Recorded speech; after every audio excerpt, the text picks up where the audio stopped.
Bonjour. Franchement, vendredi matin, 9h30, c'est top. Hein. Même les lapins étaient assez vigoureux. Hein, vous semblez bien heureux que vous soyez là pour assister à cette présentation, ce work in progress de Amélie ou la métaphysique des tubes. Vous qui êtes dans la salle, ceux qui verront dans quelques semaines cette présentation en différé. Je vais accueillir les personnes qui vont être à cette table. Et tout d'abord, Edine Noël, le production designer. Edine, bonjour. Qui est venu avec son fan club, apparemment. Alors, Edine travaille pour le cinéma d'animation depuis 2010, principalement en tant qu'artiste décor. Il a notamment participé à des films tels que Le Sommet des Dieux, Calamity et Tout en haut du monde, où il a rencontré Lian Shaw et Maï Lisp. Bienvenue, Edine. J'accueille maintenant Justine Thibault, la chef décoratrice. Justine est diplômée de l'école des Gobelins en 2018. Elle a depuis travaillé sur des longs métrages tels Calamity, Le Sommet des Dieux et Mars Express. Spécialisée en décor couleur et concept art, elle est passionnée par les peintures impressionnistes, le plein air, la gouache et le travail de la couleur en général.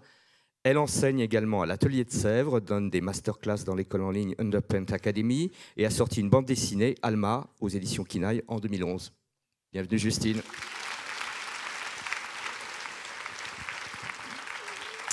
Et maintenant, j'appelle Maïlis Valade.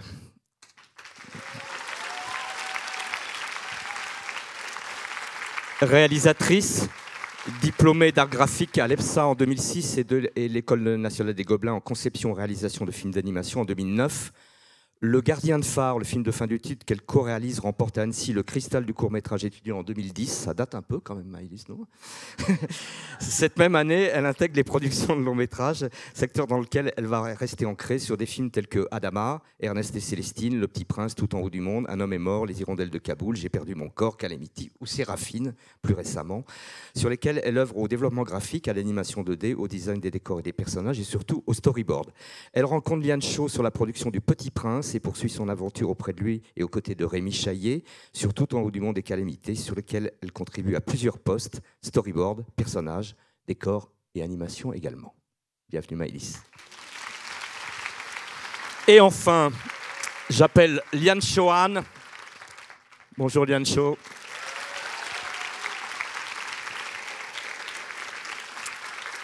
Liane Shaw est un animateur et un storyboarder français, diplômé de l'école Gobelin à Paris en 2007.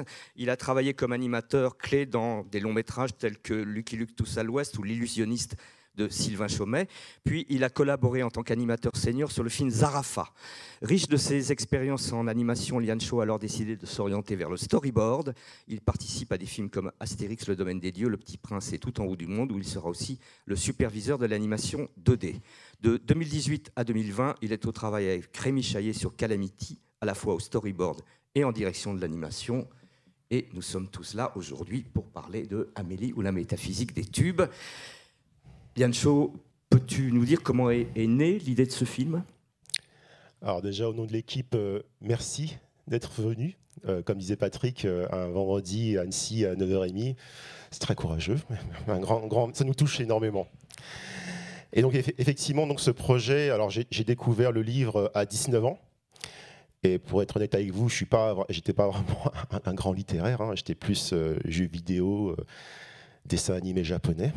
Et pour tout avouer, j'ai lu ce bouquin surtout pour essayer de séduire une fille. Et donc, je lis la couverture, je vois métaphysique des tubes. Mais Liane Shaw, dans quoi tu t'embarques? Métaphysique, ça veut dire quoi? Vite dictionnaire, quoi. Et donc, du coup, donc, en lisant ce bouquin, par contre, voilà, il y a eu vraiment une révélation, quoi. Bien sûr, je ne comprenais pas toutes ces références philosophiques, etc., quoi, mais cette histoire m'a énormément touché. Et on parle, bien sûr, de l'autobiographie d'Amélie Nothomb de 0 à 3 ans. Et oui, voilà, c'est l'histoire de cette petite fille belge de 2 ans et demi, née au Japon, qui se prend pour Dieu. Elle a l'impression elle croit pouvoir faire pousser les fleurs, ouvrir la mer en deux, quoi.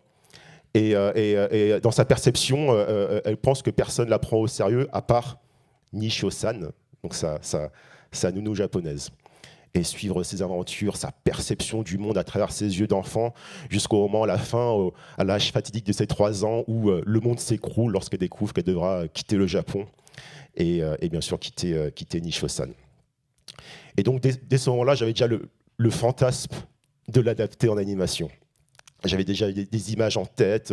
Je me disais, voilà, c'est comme ça que je voudrais transcender le livre, à travers l'animation, à travers le graphisme, etc., quoi. Et bon, voilà, ça, pour moi, à la base, j'avais 19 ans, je commençais à faire mes études en animation, ça restait un fantasme. Je dis, Liane Shaw, tu le feras jamais, de toute façon, hein, t'es trop nul, donc laisse tomber, quoi. Et après, voilà, le temps est passé, les expériences aussi, quoi. Et à un moment donné, je me suis dit, tiens, pourquoi pas essayer, notamment grâce à ces expériences que j'ai eues, surtout aux côtés de Rémi Chaillet sur ses films, hein, Tout en haut du monde. Mais surtout lorsque j'ai eu mon fils, Asghar. Et là, je me suis dit, en fait, non, c'est pas juste Amélie Nothomb qui se prend pour un dieu. Non, tous les enfants, en fait, se prennent pour des dieux, quoi. Mais vraiment tous, quoi. Et là, je me suis dit, en fait, ouais, Amélie Nothomb ne nous raconte pas juste son enfance, elle nous raconte son passage de la petite enfance à l'enfance. Cette phase que, quelque part, tout le monde traverse, où on a l'impression au début de contrôler le monde, pour ensuite finalement réaliser qu'en fait, nous faisons juste partie de ce monde. Et donc, oui, j'étais très, très convaincu de ce projet. Je me dis, mais voilà, ça a l'air génial, mais bon, c'est bien beau d'être convaincu. Encore faut-il que d'autres personnes le soient aussi. Hein. Si je suis tout seul à y croire, ça ne sert à rien, quoi. Et donc, du coup, là, c'est à ce moment-là que je me dis, ah bon, qu'est-ce que je dois faire? peut-être trouver et convaincre des producteurs. Et donc c'est à ce moment-là où je rencontre, où je décide de présenter le projet à Nidia Santiago. Alors avec Nidia, on s'est rencontrés à des cours de Wing Chun. Wing Chun, c'est un art martial chinois, si vous ne connaissez pas. Et après quelques coups de poing, quelques coups de pied, je découvre qu'elle est en fait productrice de films d'animation, qu'elle a sa boîte Iki Film. Et elle a produit des films, des super courts-métrages tels que Negative Space, que j'ai vraiment adoré, quoi. Et donc, je lui ai pitché le film avec Edwina Liar. Et ouais, curieusement, c'était pas très dur de les convaincre. C'était déjà très, très convaincu du potentiel, quoi.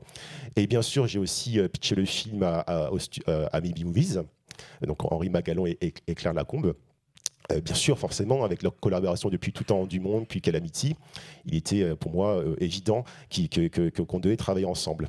Et ce choix-là, en fait, c'était assez particulier parce que pour ce film, je voulais à la fois le côté auteur, adulte de qui filme, et le côté, le mix entre voilà, de ça, et le côté film familial, divertissant, aventure épique de Mimi Movies.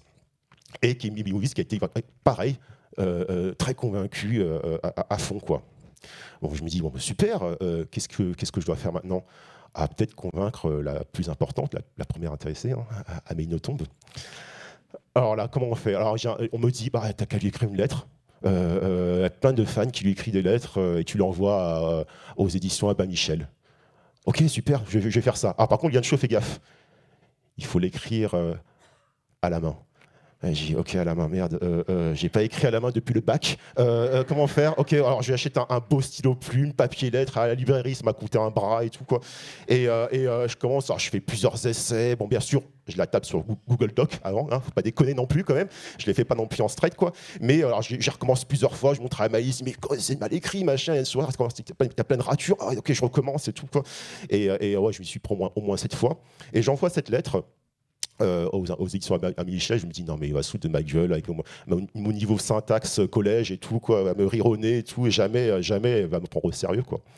Et là je reçois un email d'Albin Michel, donc la maison d'édition d'Amélie Nothomb, qui me dit on a lu votre lettre avec Amélie, on est hyper intéressés, est-ce qu'on peut se voir et tout, quoi. Et donc j'ai rendez-vous dans les locaux d'Albin Michel, avec Garquinet, ligne 6. Bon, j'y suis allé en vélo, c'est vrai. Et du coup, on a cet échange avec Marie Dorman, donc la directrice des droits annexes et dérivés d'Albin Michel, et elle m'explique, ouais, on est super intrigués, super intéressés et tout, quoi. Et je me dis, super, là, donc, je les mets en contact avec mes producteurs RIS. Et là, incroyable, bonne alchimie, on a réussi à avoir les droits et tout, quoi. Et voilà, donc il n'y avait plus qu'à.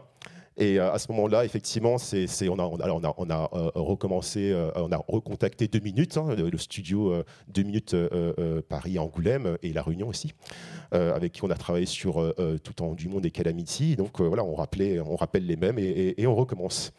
Et effectivement, il y a eu tellement d'émulation sur ces films, hein, avec l'équipe qu'on a rencontrée avec Rémi, que j'avais vraiment l'impression d'avoir trouvé ma famille artistique. J'aime bien cette formule-là, mais je sais qu'elle a vraiment du sens pour toi. Comment ça se concrétise, là, cette idée de famille artistique là, sur ce projet? Effectivement, alors tout d'abord, il fallait que pour ce film, qu'on forme en fait un noyau dur au départ. Et effectivement, voilà, la première personne à qui je parle du projet, c'est Maëlys. Forcément, on a eu tellement de complicité ensemble, sur Tout en du monde, Calamity. On était un petit peu les chiens fous de Rémi, quoi. Le pauvre, il nous tenait en laisse comme ça. Mais arrêtez, vous êtes fous, quoi. Et on lui balançait des idées comme ça et tout, quoi. Et c'était vraiment, non, il était vraiment hyper. Il y avait vraiment une belle émulation tous les deux, quoi. Et donc forcément, il était évident qu'elle bosse avec moi, quoi. Et bien sûr, la rencontre avec Edine Noël, sur Tout en du monde, puis sur Calamity, où il était chef layout. Edine Noël, qui forcément, j'ai pas besoin de parler de son immense talent artistique, mais surtout là, son cerveau bionique, hyper organisé, machin et tout. Là, je me dis, oh putain, mais ça c'est pas moi, j'ai besoin de ça. Et bien sûr, il y a aussi la venue de Marietta Rennes, qui est donc ma pote, hein, Marietta, avec qui j'étais au Gobelin. et qui nous a donné l'honneur de nous faire plusieurs concepts que vous allez voir tout à l'heure à l'aquarelle qui sont juste fantastiques. Et bien sûr, Marion Roussel qui est dans cette salle. Salut Marion. Justine Simon qui est là. Marion Roussel, excusez-moi, qui est donc caractère designeuse et Justine Thibault, pas Justine Simon, c'est après. mais Marion Roussel, effectivement, qui est donc caractère designeuse et chef layout posing. Justine Thibault, donc chef déco, concept artiste. Et Simon Dumonceau, qui est aussi concept artiste. Et j'avais vraiment cette volonté de faire un film collectif. Mais pas juste avec les mots, mais aussi juridiquement parlant. Anthony, si tu es là, mon agent. Et donc du coup, pardon pour tous ces... et donc du coup, voilà, je voulais vraiment voilà, qu'il y ait vraiment cette participation collective jusqu'à voilà, avoir que ces personnes-là deviennent vraiment co-auteurs du film, que ces personnes-là vraiment possèdent un morceau du film. Et bien sûr, avec toute cette famille artistique, tous ces talents qui ont collaboré avec nous depuis tout temps au Calamity, mais aussi les nouvelles, comme Tévi Dubré, qui sera, j'espère, notre chef compo, qui était aussi chef compo sur le pilote, et par exemple Laetitia Nurdin, super Laetitia, donc notre première assistante réelle, première assistante réelle sur Sommet des Dieux, Mars Express. Alors, le désir de ce film se concrétisant, les 3 mois passés à essayer d'écrire une lettre manuscrite étant derrière toi, maintenant, l'équipe est constituée, vous êtes investi dans la préparation, le développement, c'est de ça dont nous allons parler maintenant. C'est ça, et effectivement, depuis donc, tout en haut du monde encore, Calamity, j'étais vraiment amoureux de ce graphisme sans contour. J'adorais comment la lumière en fait se projetait sur les personnages sans cette ligne de contour qui servait de barrière, quoi. J'étais vraiment amoureux de ça, et surtout je me sentais vraiment à l'aise, quoi. Je suis pas très à l'aise avec la ligne en fait. J'ai plus un dessin de sculpteur où je suis plus à l'aise avec la masse en fait. Et donc du coup je me suis vraiment senti comme un poisson dans l'eau, et donc il était évident pour moi de réutiliser, on va dire, cette technique. Bon, après il y a aussi des raisons un peu économiques, hein, quand même, parce qu'on a quand même voilà, ça a donné l'occasion de réutiliser et de optimiser ce pipeline qu'on a développé depuis tout en haut du monde, qui s'est amélioré au fur et à mesure du temps, quoi. Mais bien sûr, nous parlons d'un film différent, avec des thèmes différents. Il fallait bien sûr qu'on réadapte ce style graphique.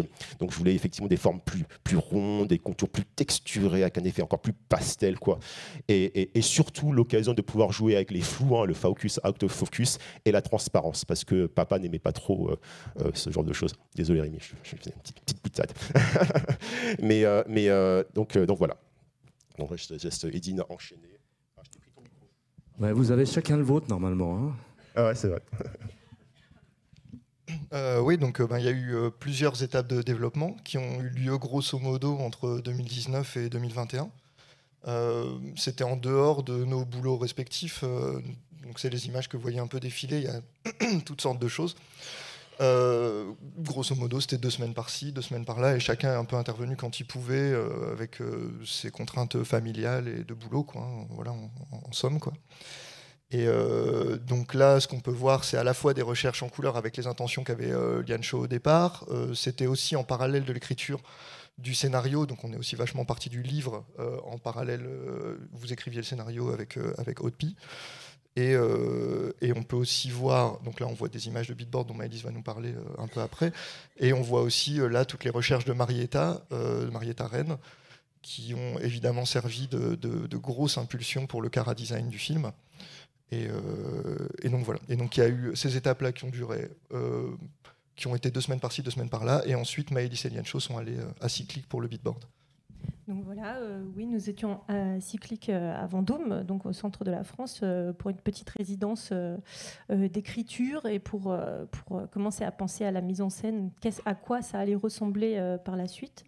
Donc voilà, en parallèle, Lian Cho et Haute-Pie à l'époque faisaient un ping-pong pour une première V1 de scénario qui, voilà, c'était le premier pied à l'étrier. Donc on a commencé à réfléchir à la mise en scène et à comment on allait devoir montrer voilà, cette petite fille et son environnement et son évolution.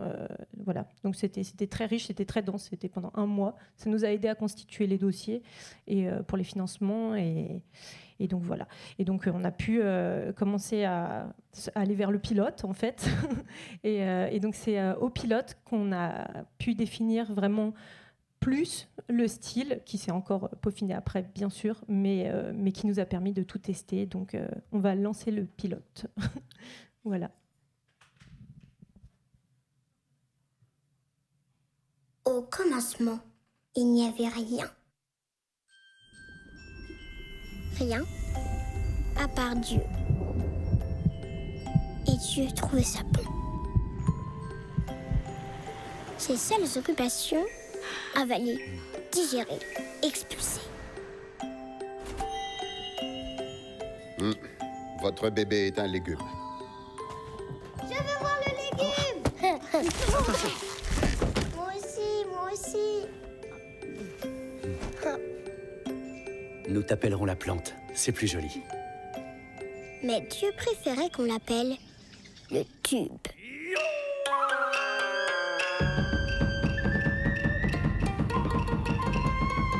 Et après 2 ans de grossesse extra-utérine, on a provoqué sa rage.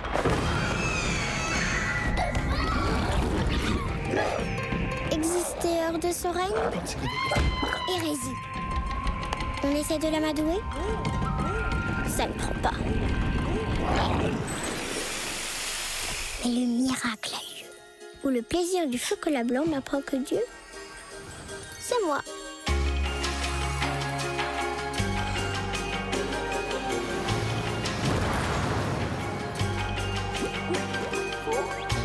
Et face à l'immensité du monde, je comprends enfin.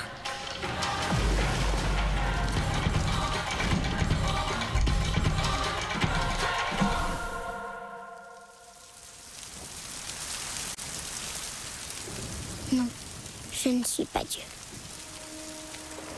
Mais une petite fille belge, née au Japon,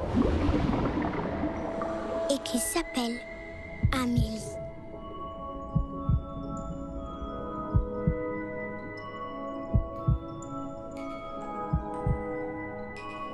Bonjour, c'est Amélie Nothomb. J'ai vu le trailer du film Métaphysique des tubes. Mon émotion est indescriptible. J'ai beau connaître l'histoire, je la découvre.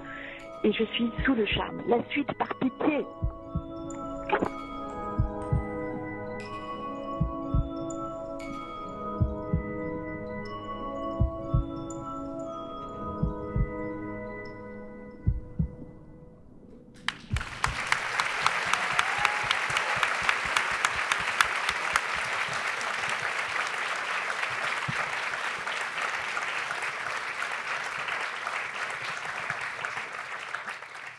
Alors, comme vous avez vu, il y a eu énormément de recherches qui ont été faites, qui sont très très différentes les unes des autres. Et le pilote, pour nous, ça a été une opportunité importante, parce que ça nous a permis de normer, en fait, aussi, de voir où est-ce qu'on pouvait aller en termes de design et de finaliser une première phase de finalisation, bien qu'aujourd'hui, on continue évidemment de pousser les choses.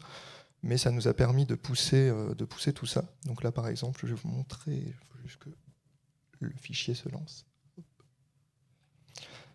Donc là, par exemple, on voit les recherches qui ont été faites par Marion Roussel, donc, au moment du pilote. Donc c'était une première phase pour essayer de se rapprocher des personnages et voir comment on allait évidemment les animer, etc. Et comme l'a dit Liane Shaw tout à l'heure, il y avait aussi l'enjeu des flous, etc., sur lequel Tevi a fait un énorme travail pour chercher, parce qu'on voulait éviter les flous complètes, enfin évidemment pas le flou gaussien. Voilà. Donc on voulait essayer d'avoir une sorte de flou texturé. Donc elle a fait une grosse recherche sur un flou qui se base sur l'eau, parce que c'est l'élément d'Amélie dans le film.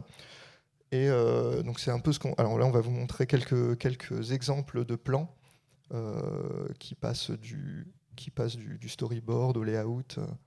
Alors,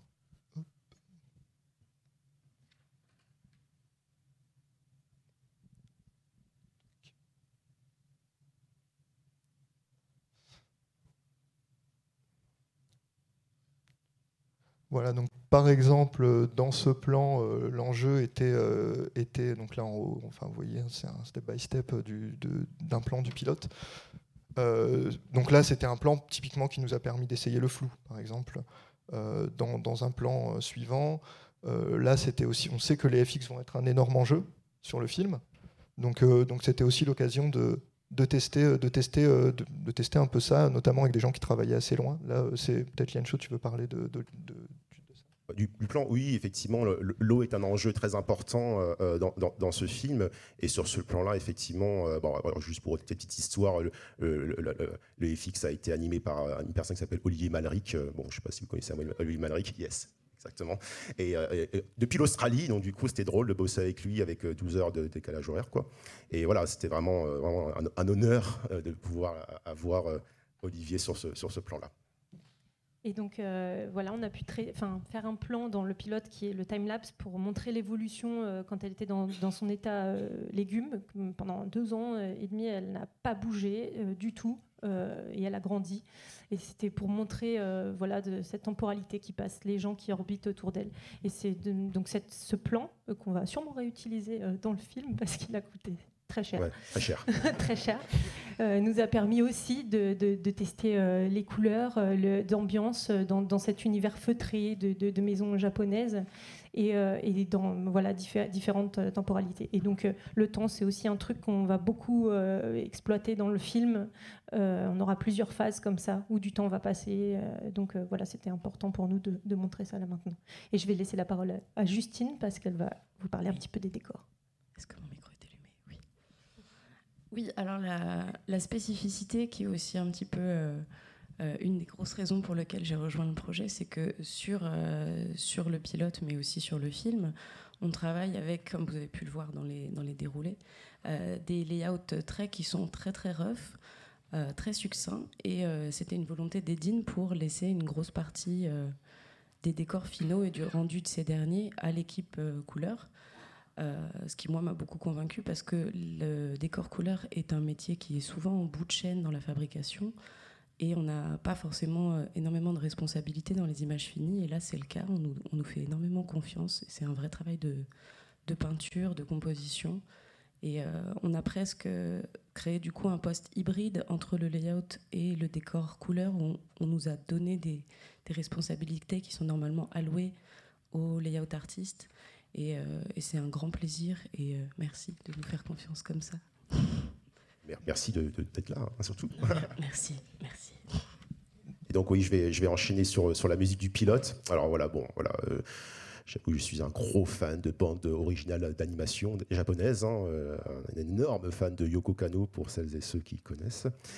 Et ça a toujours été un fantasme de travailler avec un compositeur, une compositrice japonaise. Et donc Edine m'a fait connaître Mari Fukuhara, donc une petite musique derrière à travers un petit court-métrage d'une japonaise. Et je lui dis, pourquoi pas, ça peut être intéressant, quoi. Donc on l'a contacté, il était d'accord. Et c'était une expérience super. Alors bien sûr, au début, c'était un peu compliqué, hein, barrière un petit peu de la langue, même si on parle en anglais, le décalage horaire de 8 heures, quoi.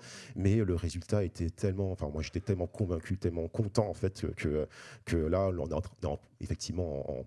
même pas pour parler, on est en train de faire en sorte qu'elle participe aussi au film, hein, petit regard vers les producteurs. Voilà. Donc voilà. Et donc vraiment très très content du résultat. Je ne sais pas si on peut diffuser peut-être ce petit extrait musical, excusez-moi, de Mari Fukuhara.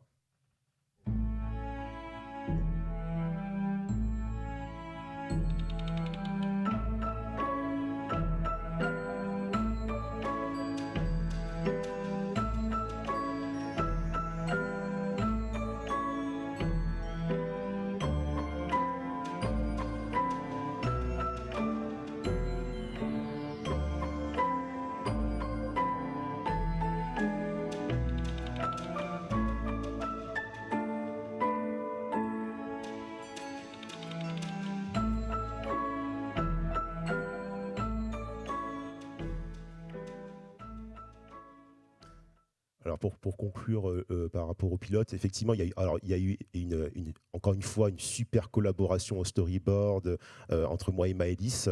Voilà, c'est elle qui a eu cette super idée du time-lapse.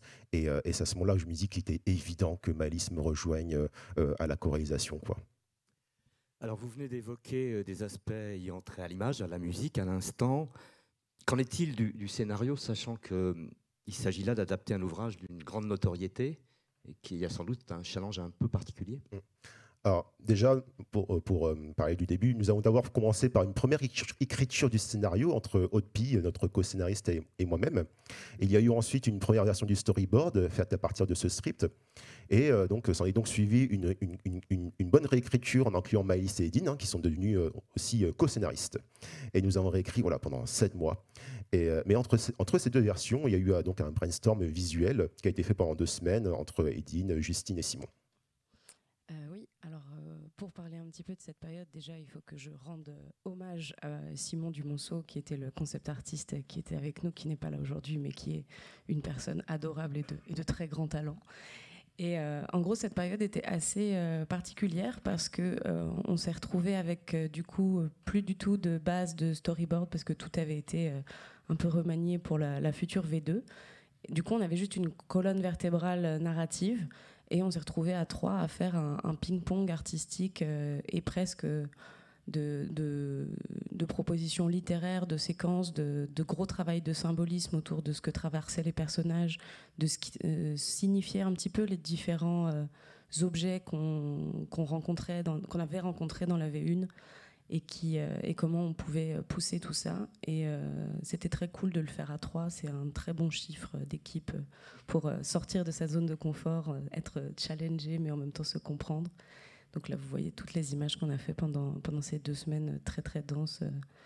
Et c'était surtout pour créer de la matière pour la suite, pour le storyboard et aussi pour l'écriture, pour leur donner envie je sais pas, d'aller plus loin. En tout cas, l'idée, c'était de créer quelque chose de vaste et de nourricier, d'aller dans plein de directions et de dire, venez, nous, on a des idées, on vous offre tout ça et servez-vous-en à l'écriture, quoi. Et donc, ça nous a vraiment bien aidé parce que, du coup, en septembre, il a fallu rebondir, structurer complètement le film. Donc, le ton qui a été développé dans les différentes images, ils sont passés par un peu toutes les phases et ça nous a vraiment permis d'affiner, de trouver un peu ce ton quand même plutôt très réaliste, mais tout en ayant des fantasmagories et des choses pour être dans la perception d'Amélie. Donc voilà, je vais laisser la parole à Liane Jo. Ouais. Et donc pour revenir à ta question, Patrick, par rapport à l'adaptation, alors pour la petite histoire, Amélie Nothomb considère ses œuvres comme ses enfants. Et les adaptations de ses œuvres comme ses petits-enfants. Et elle ne s'initie jamais dans l'éducation de ses petits-enfants. Elle laisse les parents faire. C'est pas son problème. Donc du coup, on a eu quand même une certaine liberté d'adaptation. Mais bon, quand même, malgré ça, c'est quand même difficile d'adapter une œuvre littéraire. C'est une chance. C'est quand même très difficile. Et pourquoi c'est si difficile ? C'est difficile parce qu'en fait, le livre, à la base, c'est du coup une autobiographie romancée et très chroniquée. Donc, c'est des petites scénettes de vie dans son évolution de cette petite enfance qui passe par plusieurs phases. Et donc, il a fallu structurer ça. Là, nous, on a trouvé en 3 gros actes et vraiment donner une mise en forme cinématographique plus limpide, faire des choix un peu, couper des choses qu'il y a au scénario, choisir l'essentiel pour pouvoir raconter cette histoire à l'image, retranscrire ce qu'on ressent quand on lit le livre qui est très littéraire, avec des belles descriptions complètement folles. Parce que quand même, c'est une histoire un peu particulière, Amélie. Les 2 premières années de sa vie, c'est un légume, elle ne bouge pas, elle est contente. Elle se prend pour Dieu, mais elle est bien, elle n'a pas besoin d'interagir avec le monde.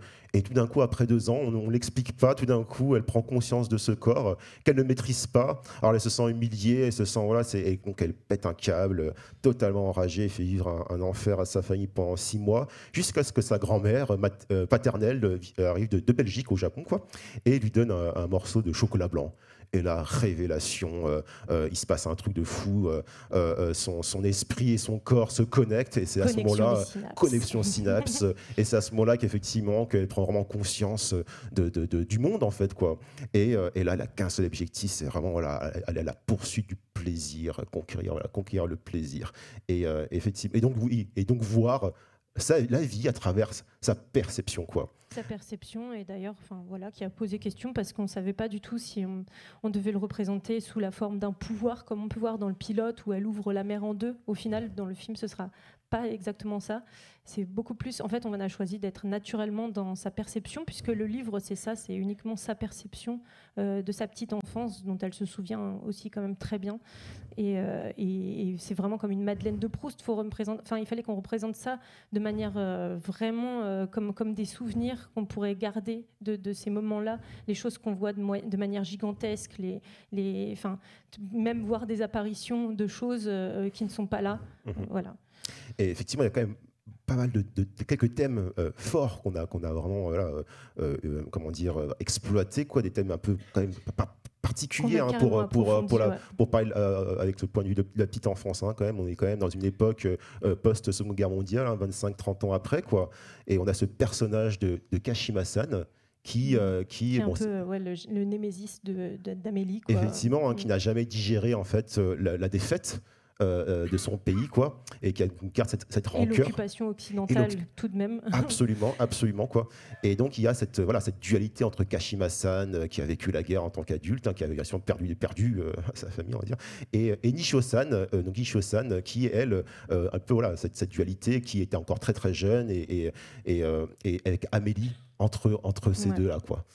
Et on a fait un choix un petit peu atypique par rapport au livre, par exemple. C'est un bon exemple pour dire comment on a adapté. C'est qu'à la base, c'était deux gouvernantes et elles se superposaient un petit peu. Elles avaient une différence de classe parce que Kashima-san était une ancienne aristocrate qui a été destituée au moment de la guerre, et Nishio-san une simple roturière. Et donc, nous, on a choisi d'en faire la propriétaire des lieux, du coup Kashima-san, et que la famille de Nishio-san aurait servi du coup dans le passé la famille de Kashima-san. Ça nous faisait un liant, et voilà, ça c'est des choses qui ne sont pas dans le livre et qu'on a choisi d'adapter de cette manière-là pour fluidifier le récit et pour aller droit au but là-dedans. Donc pour regarder, et on garde l'essentiel puisqu'on garde complètement ce que ressent Kashima-san et ce que ressent Nishio-san vis-à-vis de Kashima-san, etc. Et l'autre thème comme assez fort, hein, pour un film pour enfants, c'est la mort et le deuil, hein. Parce qu'on évoque aussi donc, à un moment donné, lorsque la grand-mère rentre de Belgique, donc l'annonce de sa mort, hein, la tristesse du père, et comment Amélie reçoit ça, quoi. Et effectivement, comment se crée aussi ce lien entre Amélie et Nishio-san, avec, à travers le thème de la mort, mais d'autres choses aussi, quoi. Du coup, on a choisi comme il y a un événement au Japon qui s'appelle Obon, je ne sais pas comment on dit, mais du coup qui est un peu la fête des morts, où on va déposer une bougie sur l'eau avec une lanterne, etc. Voilà, on s'est dit que le moment où le père serait absent et où la relation entre Nishio-san et Amélie va prendre tout son corps avant un glissement et le départ de Nishio-san, et que tout chute dans la tête d'Amélie. Voilà, c'est ce qui va les rapprocher. Ce thème de la mort va les rapprocher, et c'est étonnant parce que voilà, on essaye d'en parler avec légèreté malgré un récit macabre aussi de la guerre, etc. Une séquence que vous verrez à la fin, que Yacho vous pitchera. Voilà. Effectivement, parce que Kashima-san qui va être témoin de ce partage de culture entre Nishio-san et Amélie, qui ne va pas forcément le supporter, forcément, quoi.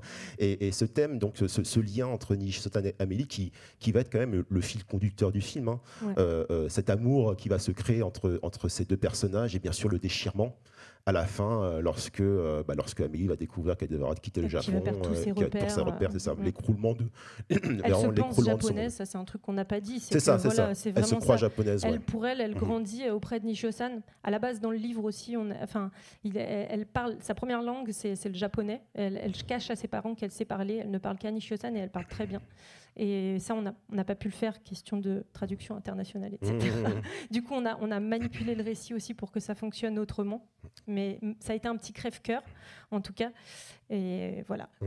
Et pour revenir au livre, à l'œuvre originale, effectivement, on ne peut pas passer à côté de la plume d'Amélie Nothomb. Hein. Cette façon, ce regard d'elle, adulte, sur son enfance, ce regard un peu décalé, acerbe, drôle, quoi. Et on avait vraiment envie de garder aussi cet humour-là, quoi, à travers effectivement une voix narratrice. La voix narratrice qui va du coup définir le ton et l'impulsion de tout le film. On est passé par plein de phases de cette voix narratrice parce que dans le livre, en fait, elle se raconte sous plusieurs angles, en fait, et c'est très bizarre parce qu'on dirait qu'il y a limite 2-3 voix narratrices. Enfin, c'est un truc de fou, c'est décomposé. Donc on a choisi d'en avoir une qui soit en décalage parce qu'elle en parle en décalage dans son livre tout de même en tant qu'adulte, avec même des rapports avec son présent en tant qu'adulte.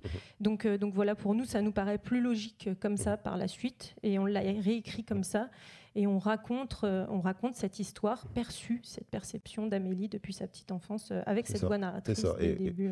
Et on va pas se mentir, hein, c'est un exercice extrêmement difficile d'écrire cette voix off pour vraiment retrouver ce décalage humoristique entre cette vision d'adulte d'Amélie Nothomb et les images qu'on voit, quoi.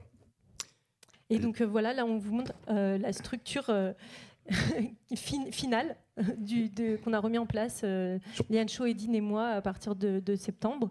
Et donc voilà, on a tout installé sur Miro, ce formidable logiciel qui nous permet de tout voir. Edine continuera de vous présenter des trucs après. Et donc on a même été jusqu'à timer les séquences pour voir, parce qu'il fallait optimiser dans le temps aussi.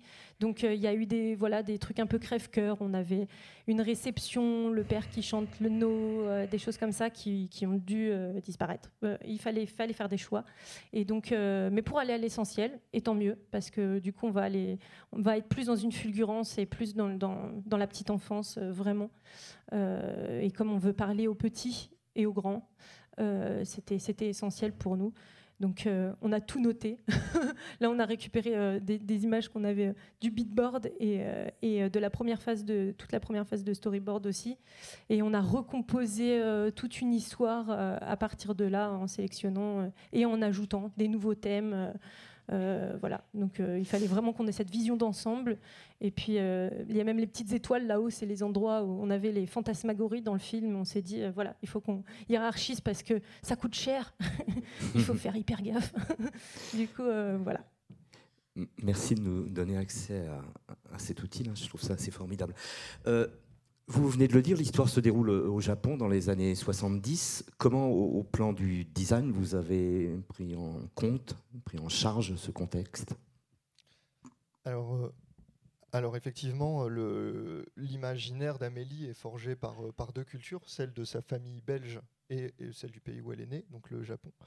Et on a deux enjeux qui sont de faire voyager le spectateur dans l'imaginaire d'Amélie en essayant vraiment d'y amener toute la folie que peut avoir de la vision d'Amélie, mais évidemment en essayant de travailler dans le respect des deux cultures, que ce soit la culture belge et la culture japonaise, puisqu'on n'a vécu dans aucun des deux pays et on a encore moins vécu dans les années 60, puisque ça se passe à la fin des années 60. Donc pour faire ça, on a commencé par faire énormément de recherches en fait sur le film. Alors je lance la vidéo. Voilà, donc toujours dans le même logiciel. Mais en gros, c'est des recherches qui se sont étalées depuis le tout début, depuis la lecture du livre, à travers le scénario et le storyboard. Et l'idée, c'est de se poser toutes les questions. À chaque fois que quelque chose nous paraît évident, comment on fait le ménage, évidemment, on fait des recherches pour vérifier que ça ne peut pas être plus intéressant. Quel type de végétation pousse, à quelle époque de l'année, comment les fleurs tombent exactement, comment on se salue, comment on se chauffe. Est-ce qu'il y a des interrupteurs dans les maisons ? Enfin, voilà, toutes sortes de... Comment sont les toilettes ? Enfin, vraiment, oui, toutes sortes de questions pour éviter... pour deux choses, en fait, à la fois pour essayer de créer quelque chose d'original et de vraiment faire voyager les personnes qui vont voir le film dans le temps et dans l'espace, et éviter de faire quelque chose de trop stéréotypé. Et aussi pour permettre de créer une vision fantasmée d'Amélie qui soit un peu plus originale que ce qu'on aurait pu faire sans faire ces recherches. Voilà. Donc, et ce qui est super intéressant, c'est que toutes ces recherches-là sont faites complètement en parallèle du storyboard du scénario. Du coup, ça donne lieu à plein de discussions hyper intéressantes avec Liane Cho et Maëlys, parce que le but étant toujours de vérifier si ces recherches peuvent trouver leur place dans une narration. Changer les designs de lit, barreaux, pas barreaux, années 60 du coup, quoi. Enfin, ça peut être ce genre de questions. ça peut switcher. Et évidemment, ben, on garde celle. Donc ça peut être des demandes de leur part. Par exemple, on a besoin effectivement de telle ou telle chose. Comment on fait? Donc ben, on lance un peu des recherches. Ou alors on tombe par hasard sur des choses et puis on en parle et ça peut même donner lieu à des nouvelles séquences, comme ça a été le cas. Voilà. Et donc on essaye de garder le côté organique un peu de ce processus jusqu'au bout parce que c'est aussi ça qui enrichit le film. Jusqu'au moindre interrupteur. Voilà. Alors. En somme, alors donc là on va regarder un exemple un peu de ça. Donc là on voit des designs de décors. Donc par exemple la maison, donc on est quand même sur une sorte de huis clos. Enfin même si on sort évidemment de la maison, mais on a bien la moitié du film qui se passe dans la maison, qui représente l'univers d'Amélie. Et donc pour la maison, l'idée principale était de partir donc sur une maison traditionnelle puisque c'est la maison familiale de Kashima-san, donc le personnage un peu antagoniste du film en quelque sorte. Et d'y installer des meubles occidentaux et surtout des setups aussi occidentaux. Et en plus de ça, d'essayer d'y mettre un sentiment de l'époque, c'est-à-dire que le film se passe entre 67 et 69. Voilà. Donc, par exemple, là, on voit le salon. Donc, le salon, on est sur une structure complètement japonaise. Hein. Par contre, à l'intérieur, on va avoir un setup totalement occidental, un canapé, deux fauteuils, un tapis au sol. Et il faut que... Enfin, famille d'expatriés, quoi. Du coup, pour se mettre à l'aise, ils mettaient... et ça symbolise vachement l'occupation occidentale sur place aussi. Complètement, voilà. et ça permet aussi de... Enfin, ça crée une forme d'originalité dans le décor, mais aussi, ça, évidemment, c'est là pour soutenir la narration et soutenir ce thème qui est sous-tendu dans le film. Pauvre Kashima-san, qu'est-ce qu'ils font avec sa maison, quoi. Oh là là. Là, on a un exemple aussi des choses qui peuvent être trouvées par hasard dans les recherches. Bon, là, actuellement, on n'a plus vraiment de scènes avec des télés, mais il fut un temps où on en avait. Et typiquement, on se rend compte qu'à l'époque, la qualité d'image sur les télés était assez faible. Du coup, on ne le regarde pas depuis le canapé. Donc, même s'il y a un canapé dans le salon, si jamais on veut regarder la télé, il faut créer une espèce de setup où on est plus proche et plus intimiste. Les gens se regroupent autour de la télé. Les fauteuils ne servent pas à ça. Donc ça peut être des choses... on va le dire au storyboard, au cas où il voudrait faire une scène comme ça, il faudrait absolument qu'il le sache, quoi. Voilà. Donc la maison a été entièrement... cadré, voilà. En plus, les maisons japonaises sont complexes en termes de proportions. C'est assez long. Il y a eu vraiment beaucoup de recherches pour comprendre comment c'était fait. Et comme on va y passer beaucoup de temps et qu'on a envie de se focaliser sur le cadrage, les focales, etc. dans le film pour vraiment être dans quelque chose d'immersif à la hauteur d'Amélie. Très perspectif, ouais. Très perspectif. Et du coup, avec l'aide de Jennifer Chu, qui est venue et qui a modélisé la maison sur Blender, on va essayer de simplifier l'étape de layout. Donc, ça va nous permettre de shooter directement dans cette maison. Ça donne envie de la construire en vrai. Hein. Et comme vous pouvez le voir à la fois, c'est quelque chose qui reste très simple parce qu'on voudrait garder avec Justine quelque chose de très peint et quelque chose d'assez illustratif. Donc pour éviter d'avoir trop la tentation de vouloir décalquer la 3D, volontairement la 3D n'est pas set dressée, c'est-à-dire qu'il n'y a aucun objet dans la 3D, c'est tout nu. Donc tout le set dress va être ajouté directement à la couleur. Et en plus de ça, les formes étant très simples, ça va nous forcer aussi à aller rechercher les références qui vont être utilisées pour dessiner les meubles et du coup de garder vraiment une forme de dessin sur l'ensemble.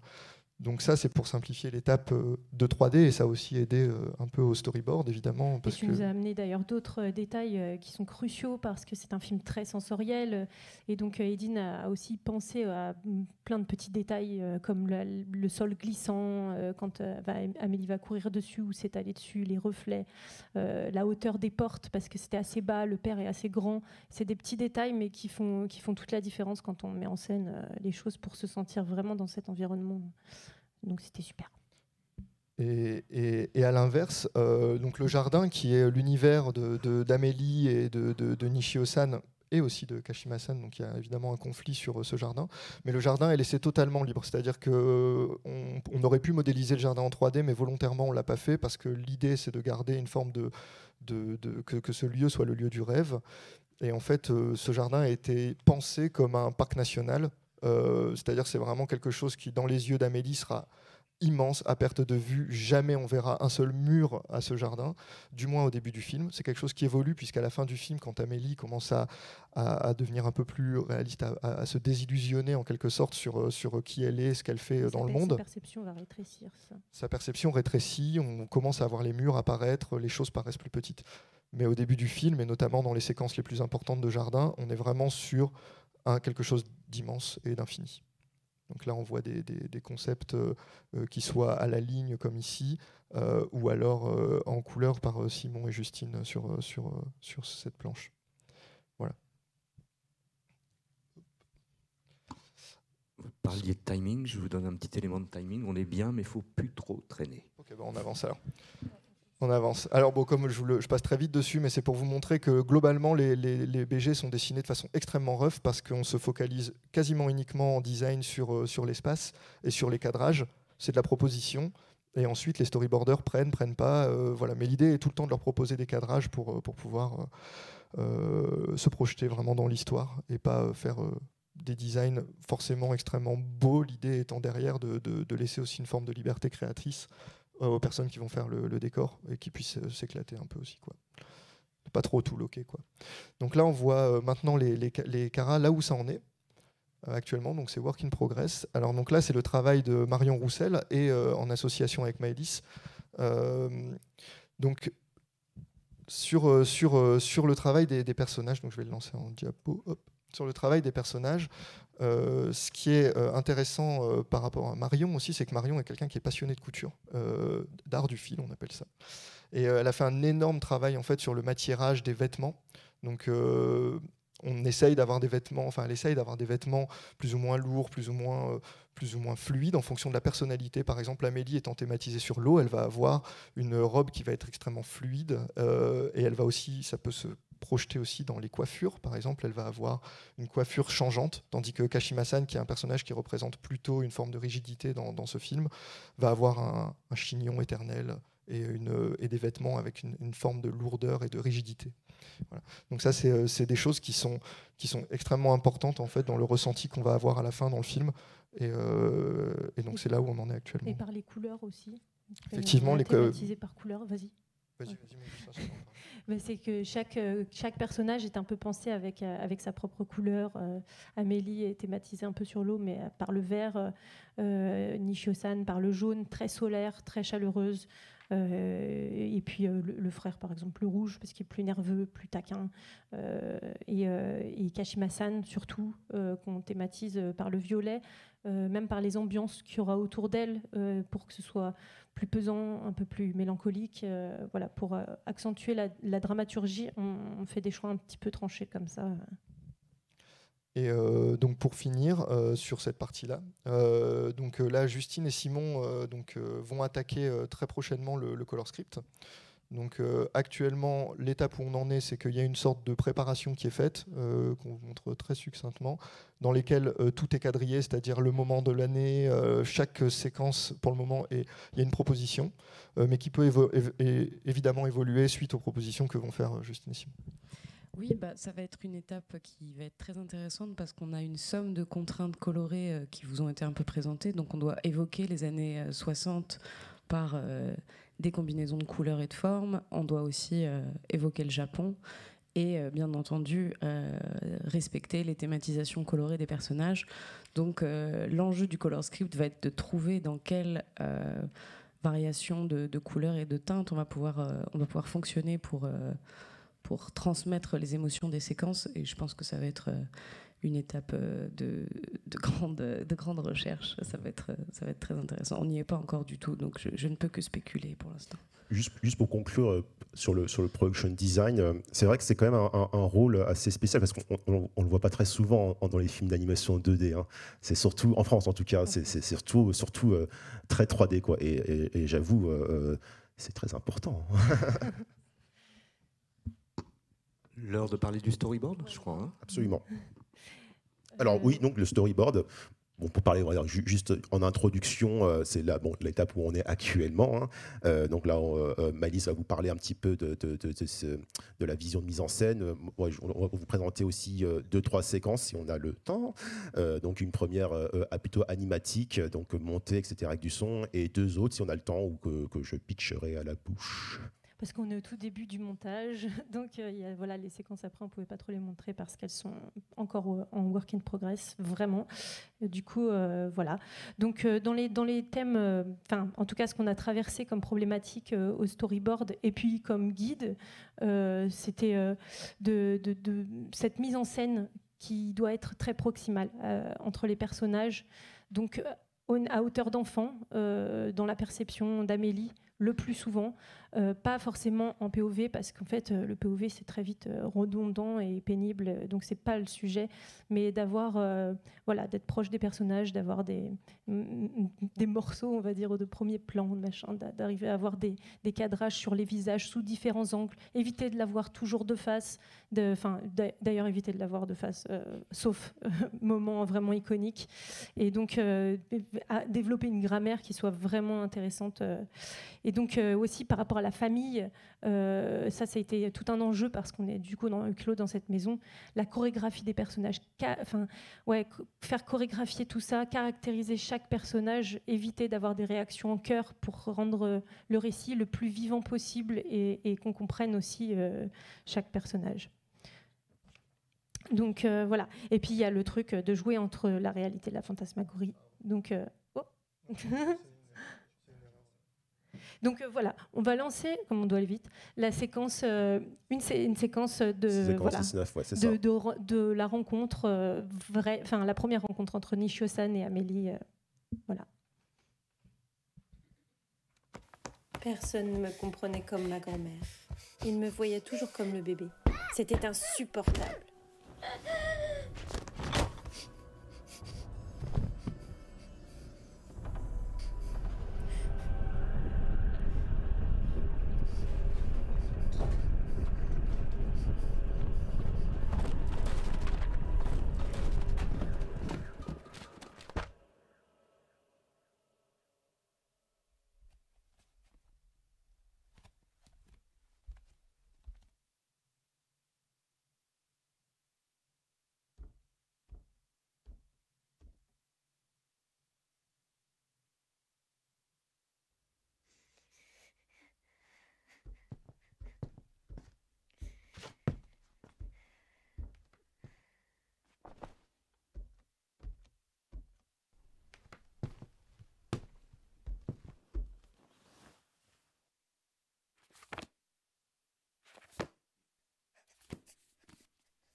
Je suis un yokai.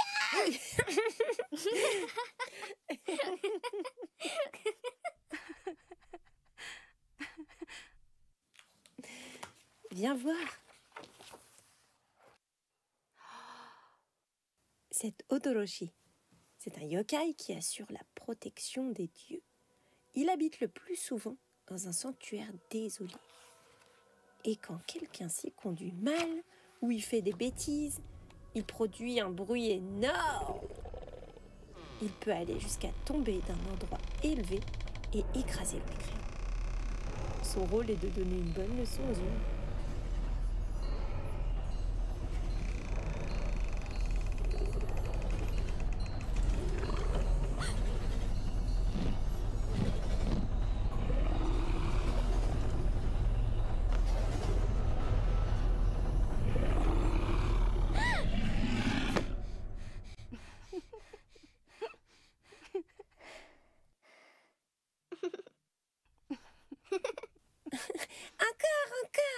Il y en a beaucoup d'autres.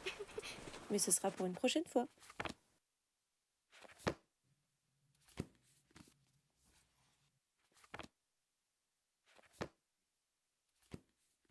Tu m'aides ?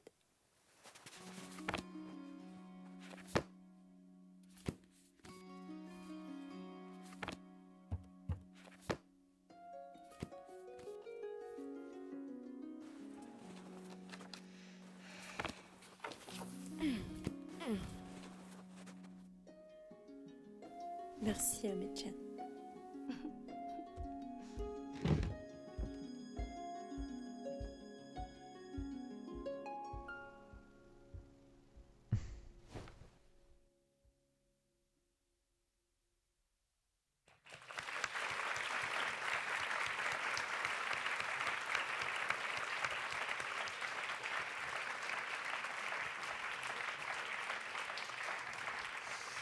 Donc voilà une première séquence donc montée en animatique. Alors moi je vais désolé, je vais vous pitcher à la bouche hein, avec des dessins un peu dégueulasses, pardon.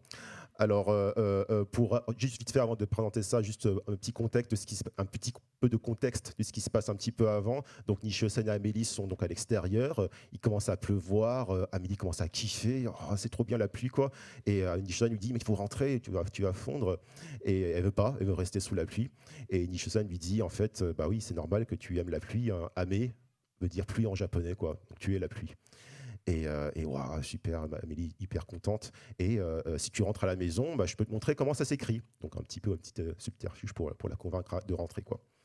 Et donc là je vais pouvoir ouais, c'est bon. Donc là on les voit courir sous une serviette pendant qu'il pleut. Ils rentrent dans le Engawa. La porte qui s'ouvre. Ouh là, d'accord, c'est pas grave. Donc du coup elle porte Nishio, elle porte Amélie sur le Engawa. Touk touk touk. Ouh, j'espère que ça passe trop bien quoi. Ouais, je vais faire ça. Ah non, bon, désolé, c'est un peu dégueulasse. Oui, merci Windows. Et donc du coup, pouf, elle l'enveloppe dans une serviette. Ah, alors tu me montres comment on écrit mon nom en japonais, la fraude et tout. Ah, tu veux pas te sécher avant? Non, tu as promis quand on sera à la maison. Ah, d'accord, d'accord. Il réfléchit. Ah, je sais. Ah, tu peux lever le doigt? Hein? Comme ça? Oui, très bien. Maintenant, approche-toi de la fenêtre. Elle se pousse. Nishio-san s'avance. Amélie s'avance. Hop, et laisse-moi te quitter. Et donc, elle commence à tracer sur le carreau de la fenêtre, d'abord un trait horizontal pour le ciel. Et donc, effectivement, hop, un plan sur la pluie qui commence à s'intensifier. Ne vomissez pas, s'il vous plaît. La pluie qui s'intensifie. Puis un trait vertical du ciel vers la terre. Et donc, effectivement, on voit la pluie battante sur les rochers. Ensuite, tu traces un carré ouvert, comme ça. Et on finit par les 4 petites gouttes de pluie. Voilà comment on écrit le caractère pluie en japonais. Mais on voit pas très bien. Attends, Amélie-san s'approche et elle souffle, donc la buée, et on voit apparaître le caractère pluie. Comme ça, c'est mieux? Allez, viens, on va se changer maintenant. Donc on entend les bruits de pas d'Amélie qui s'en vont. Donc petite ellipse le soir, donc quand il continue de pleuvoir, pouf, la lumière qui s'allume du couloir, les bruits de pas qui s'approchent, touk touk touk touk touk, Amélie devant le carreau, elle fait la même chose, elle souffle pour raviver le caractère pluie. Elle regarde vers le ciel, elle ouvre la porte, il pleut, elle observe les couteaux, et là, elle met son pied, elle trépigne, et toute contente, ça chatouille. Et là, qu'est-ce qu'elle fait? Elle se dit, je me lance, elle saute. Elle saute sur la pierre, hop, on voit son reflet, elle court jusqu'au jardin, elle s'arrête. Elle commence à rassembler ses mains, elle voit son petit reflet dans l'eau, dans sa main. Et là, elle commence à apprécier la pluie. Et là, elle se laisse tomber, la caméra la suit. Elle rigole pendant le tonnerre. Elle meurt de rire. Et là, effectivement, on voit les conséquences de la pluie dans la gouttière, la petite grenouille qui attend, toute cachée sous sa feuille. Le bambou qui fait déborder. Et là, le chichi odori qui se vide et poc. Et là, la main d'Amélie. La pluie en dessous de moi. Et l'eau commence à monter. La pluie au-dessus de moi. L'eau monte de plus en plus. La pluie, c'est moi. Et la inondation. Donc voilà, la séquence caractère pluie.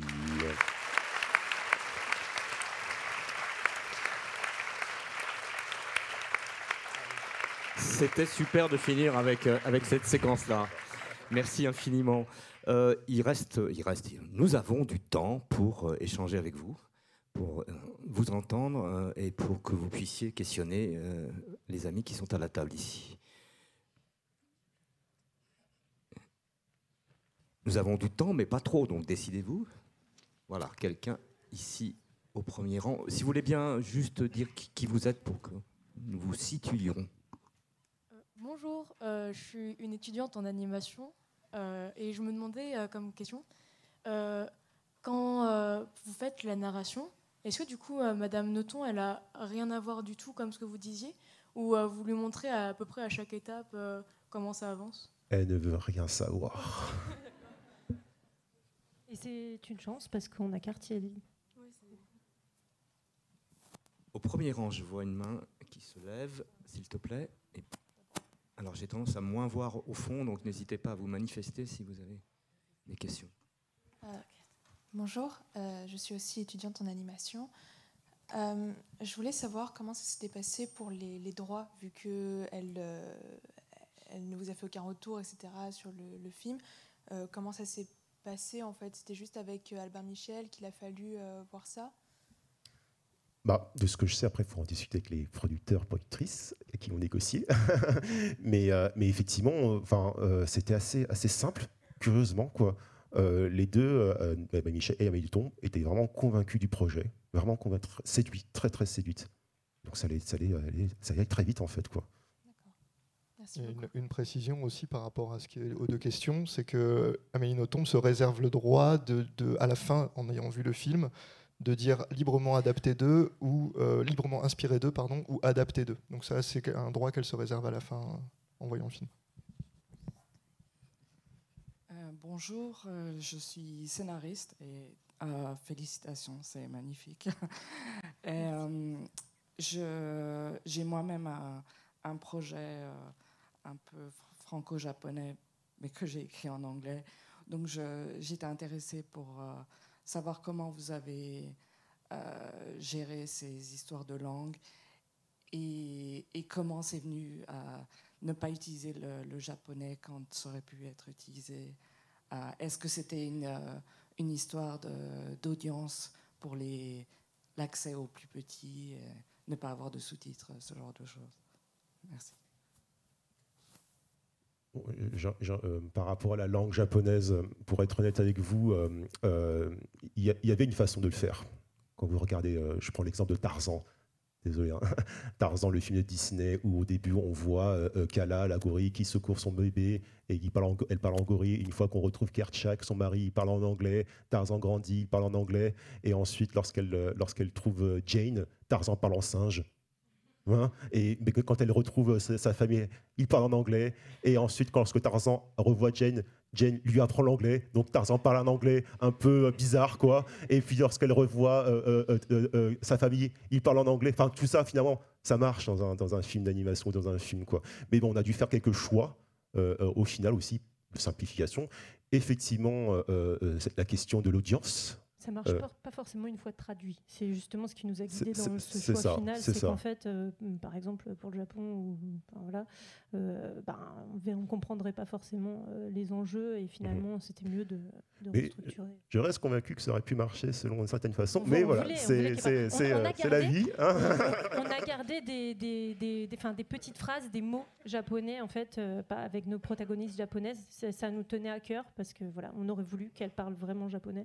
Lian Cho avait traité une séquence qu'on n'a pas pu vous montrer, mais dans laquelle il avait même travaillé ce switch entre les deux langues. Et c'était ce passage de langage dont je parlais au début, où Amélie, c'est la première langue qu'elle a parlé. Donc c'était fascinant, cette phase dans le livre. Donc on a dû axer le récit autrement au final. C'est un crève-cœur, hein, pour moi, parce que j'adore le japonais et bon, c'est la vie. Moi, voilà, juste pour dire que je suis convaincu que ça aurait pu marcher, mais... Chronique des regrets de Lian Cho. Madame? Hello, English, I hope it's okay.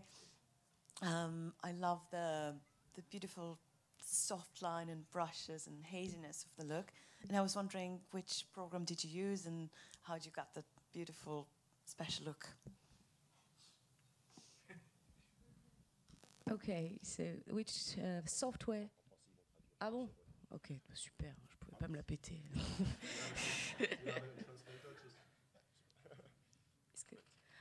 Du coup, on a utilisé le logiciel Photoshop pour les décors, simple. Toutes les étapes d'après sont faites sur Flash, si je me trompe pas. Moi, c'est un logiciel, toutes celles d'avant. Ouais. Mais effectivement, sur les personnages, tout est fait sur Flash. Animate, pardon. Adobe Animate. Ça a changé depuis. Et effectivement, ensuite au compositing, avec After Effects, on a trouvé le moyen de mettre cette texture pastel un petit peu. Donc c'était pas évident, mais on a trouvé un petit truc. On parle quand même de Animate vectoriel, quand même. Et effectivement, il y avait cette nécessité d'After Effects pour faire cet effet-là. Madame. Oui, ils vont vous le faire marcher, vous en faites pas. C'est sous contrôle. À ce moment-là, ça marche pas, évidemment. Non.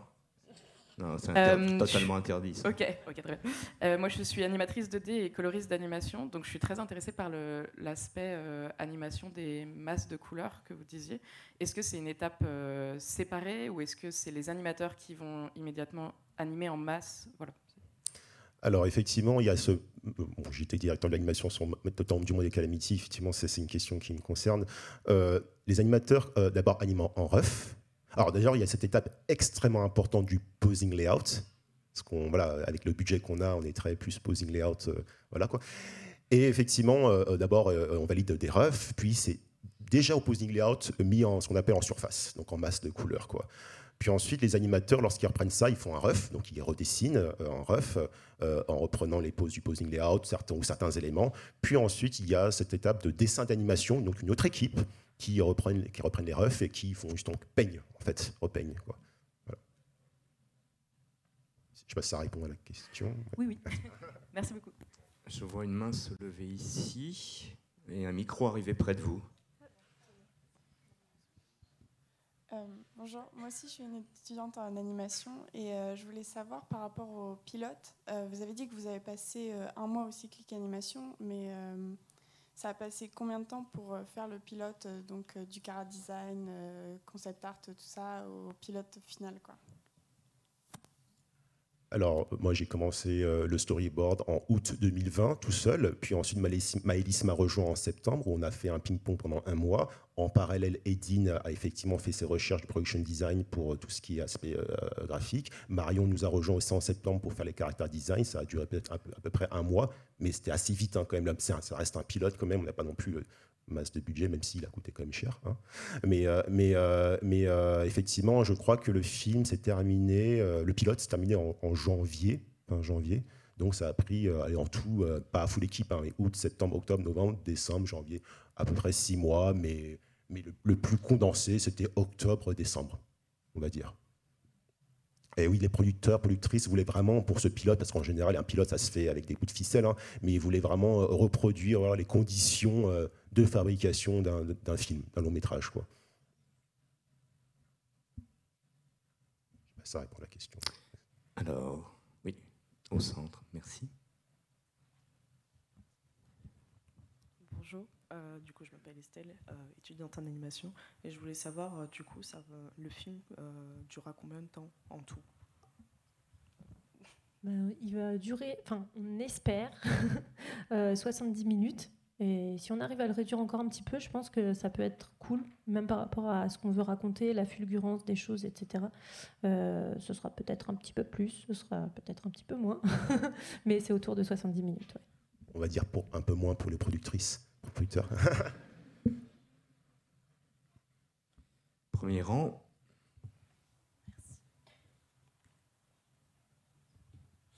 Bonjour, je suis Patrice Carré, je suis journaliste pour Film Français. Qu'est-ce qu'il vous reste à faire comme étape? Et en termes de calendrier, combien de temps s'est écoulé depuis le feu vert maintenant? Et qu'est-ce qu'il vous reste à faire? Et est-ce que vous avez une date de finition prévue? Quand est-ce que vous partez en vacances, quoi? Est-ce qu'on a un joker?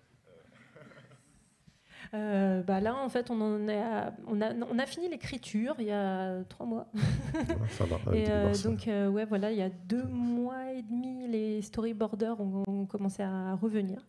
Donc, on a recommencé toute une phase qui va nous prendre encore jusqu'à septembre, octobre. Et en fait, on est dans un planning ultra atypique. On est très vertical. On va commencer la fabrication en même temps qu'on est en train de... Donc, on lock des séquences en fait en amont pour pouvoir drainer le planning et puis essayer de viser l'été juin 2024 pour la fin de Fab, on espère. Voilà. C'est rapide. Oui. Alors, une question au centre, au fond. Oui. Le micro est en train de vous parvenir. Je crois qu'on sera très proche de la fin de cette rencontre. Ok, carrément. Bonjour, je suis Nina. Je voulais savoir, juste par rapport à la résidence à Cyclique, alors c'est peut-être moi qui n'ai pas tout suivi, mais du coup c'était 1 mois et vous avez fait quoi exactement? Il y avait qui?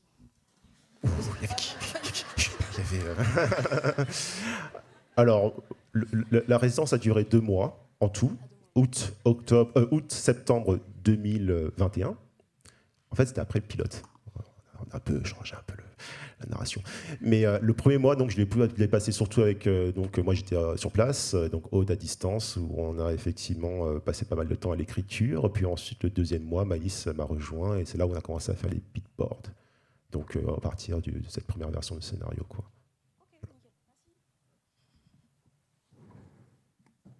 C'est bon? Il nous reste à conclure. Je voudrais, comme traditionnellement, mais comme c'est mon dernier whip, de façon un peu plus solennelle, remercier les techniciens. C'est ton dernier whip? Pour cette année. On verra pour la suite. Les techniciens qui sont dans la salle, qui sont en régie, qui sont derrière les caméras.